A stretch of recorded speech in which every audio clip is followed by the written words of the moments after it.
Peterborough, and he's going to sing The Bell of the Ring.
Now you're giving me for effort.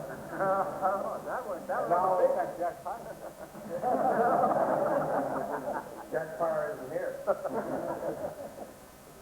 James Callaghan will sing Bye Bye Blues, accompanied by Archie Grano and Robert McCory on the banjo.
there he is, Harry. Well, the other day in mathematics class in school, the teacher gave us an example. He says, now, if your father borrowed $200 and he paid it back at $10 a month, at the end of 8 months, how much would he still owe? Well, Freddie should have known the answer to that, Harry.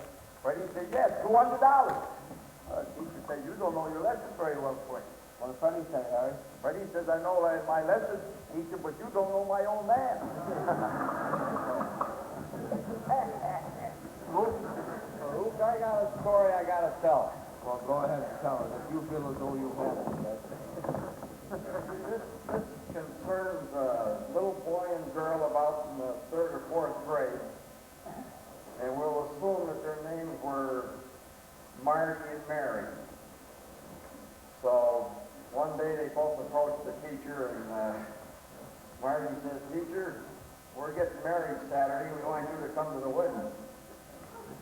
Well, the teacher says, of course, she was taken back by this, you know. She says, well, she said, don't you think you're kind of young?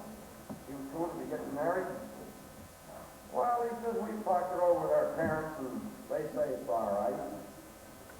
So the teacher said, well, where do you intend to live? Oh, Marty says, my father took care of that. He fixed up a room for us over the garage. Oh, teacher says, well, that's fine. She says, but what are you going to use for money? Well, he says, I got a paper route. He says, I could branch out into magazines and things like that and really make a killing, you know. And she says, that's fine. She says, not to talk herself out of weird something. She says, now supposing, she says, the family comes along and start having little ones, then what's going to happen? He says, listen, teacher, I got that all figured out. This is the first time, he says, that Mary lays an egg.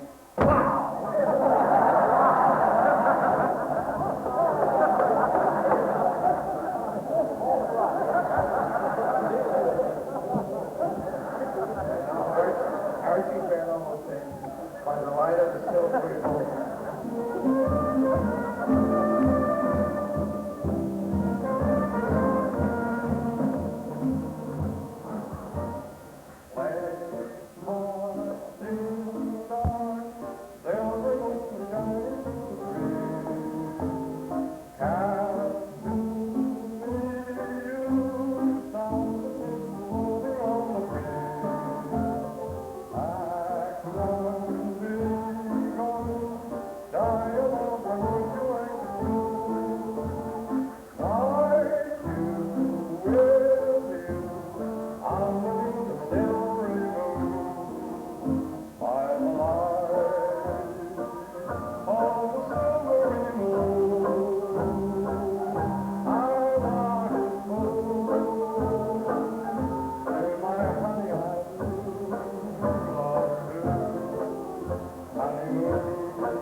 We have an old friend back with us tonight.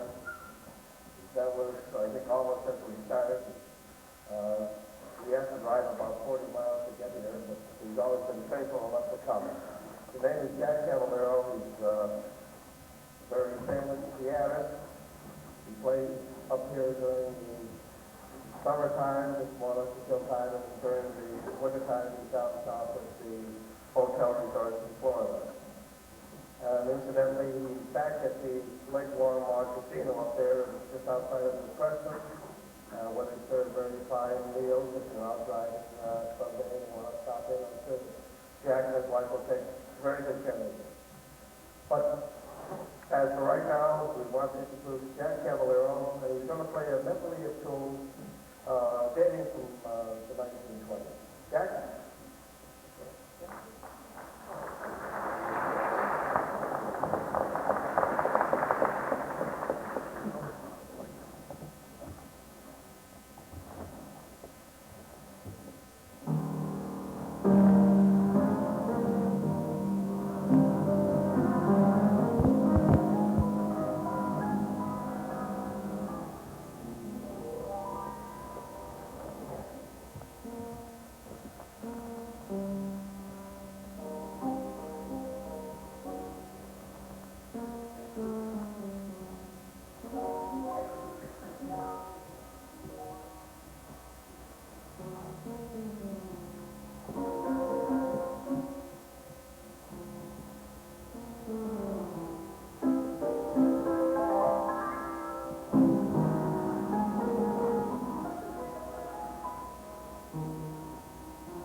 about the convention the power company had down in New York? Buck Sullivan and Henry Chavicol went down to it. Oh, you hear about it? Oh, they went down there. They had speeches and lectures. They saw the new devices. And they had a big educational idea. Oh, sure, that's all they went for, to learn, especially for Buck. So they had a big banquet. After the banquet, Buck and Henry went out on the town. They went out and visited all the meeting stands, had more engaged. They got tired out from that, they came back to the hotel. They decided to go up and hit the pad. They walked up to the elevator. One of them pushed the button, and Buck was standing right in front of the door. The elevator came down right at that moment. The doors opened, and the operator missed the floor by that much. This beautiful blonde tumbled right out into Buck's arms. Oh, what did Buck do about that, George? Buck hung right onto her and slid over to the next elevator. Pushed the button, and she says to him, "Sir, what are you doing?" Buck says, "Lady, I'm going to play this machine to see if I can't get one for my pal." That's good. One day, Luke, over in O'Brien's restaurant, Whitey Brook was working over there. And no. Luke doesn't like this story, but it's really a good story. So a dog walks in the restaurant, and he calls Whitey over, and he says to Whitey, "I'd like to order a steak, done nice and rare, covered with molasses." This was a dog out? A dog, yes. This is a dog out.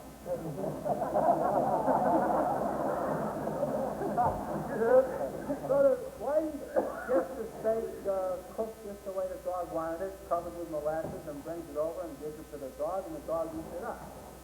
Calls Whitey over, he pays him for the steak and gets up to leave, and the dog turns around and he calls Whitey over and he says, "Say, don't you think it's rather strange that me being a dog would come in here and order a steak covered with molasses like that?" Well, what does him being white he say?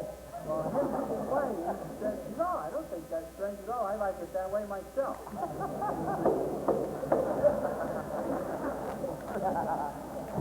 That car's go around the dead. It's too bad that car is by the house right now. I'll be having a good time. And now, we're going to hear from another one of our hitmen, the fellow from Hickory Hill, with a nutshell.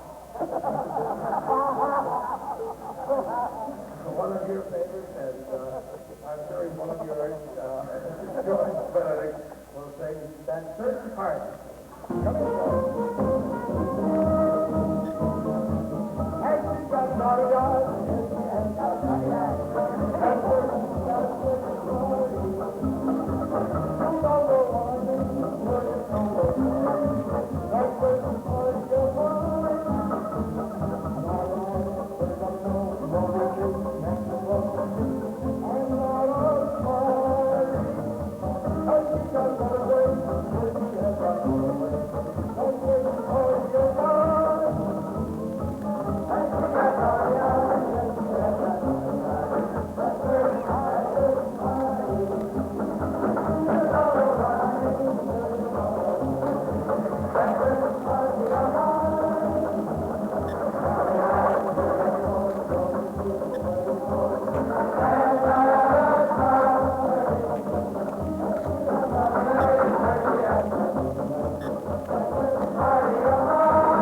Now we come to one of the high spots of the evening.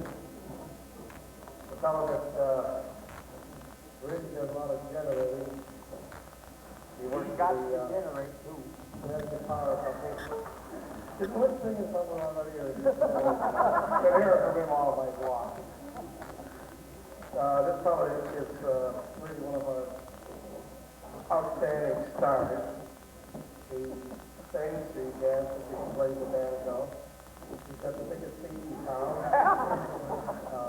And he's going to sing a song tonight that's dedicated to his wife, entitled Plenty of Money in You. Robert McCoy.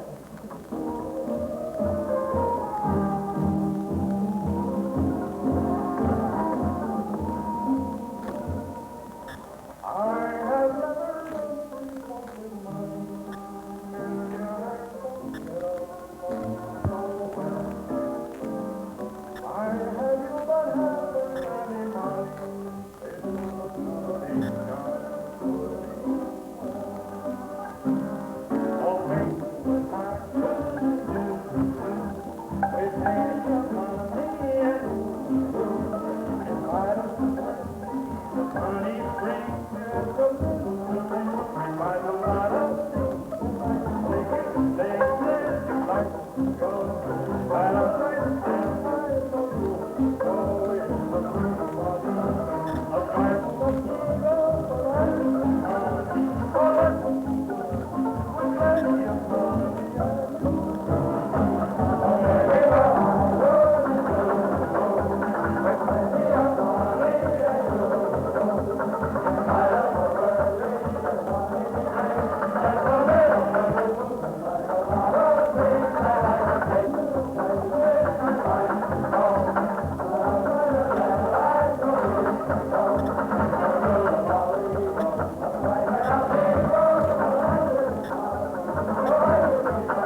there, Harry. Well, see, the fellow was coming home rather late around 2 or 3 o'clock, and down where in his brother's constructing that road, he had a flat tire. That's all. So, he didn't have no jacket. He said to himself, now what the hell am I going to do now? So he started walking. And he walked a little ways, and he saw a car parked on the side of the road, and he knocked on the window. He says, Mister, the fellow rolled the window down. He said, you got a jacket? So he says, yes, but it's kind of complicated. Well, I got a flat tire down the road here, and I got no jack. Well, the fellow says, I'll tell you what I'll do. I'll get down and fix your flat tire. You get in here and stay with my girlfriend. So the fellow says, okay. A little while later, Officer Alexander on patrol duty came down too and saw the car. He says, goes over to him, knocks on the door. He says, hey, what's going on here? And so the fella... So he says, oh, excuse me. He says, I see you're there with your wife. And the fellow says, well, I didn't know that till you showed the light on her. He didn't know it.